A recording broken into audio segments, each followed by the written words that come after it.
আল্লাহ, আমি বড় অসহায়, মানুষের কাছে আমার মূল্য নেই, আমি দুর্বল। আর এই কথাটা আমি কাউকে বলছি না, আমি তোমার কাছেই জানাচ্ছি যে মানুষের কাছে আমার কোনো মূল্য নেই, আমি অসহায়। আমার অসহায়ত্ব, আমার দুর্বলতা আমি আল্লাহ তোমার কাছেই জানাচ্ছি। ইলা তাকে লুনি, আল্লাহ তুমি আমাকে কার কাছে ছেড়ে দেবে? তুমি যতক্ষণ খুশি আছো, দুনিয়ার কোনো বিপদকে আমি ভয় পাই না। কষ্ট, দুঃখ, ব্যথা, বেদনা, যদি তুমি খুশি থাকো তাহলে আল্লাহ আমার কোনো অসুবিধা নেই। কিন্তু তুমি যদি আমাকে একটু শান্তিতে দাওয়াত দিতে চাও, এটা আমার বেশি আনন্দ। তুমি আমাকে তুমি ছাড়া আর কারোর উপরে ছেড়ে দিও না।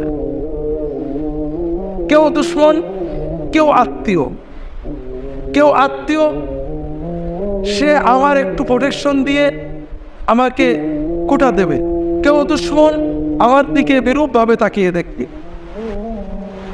তুমি আমাকে তোমার দায়িত্বে রেখে দাও।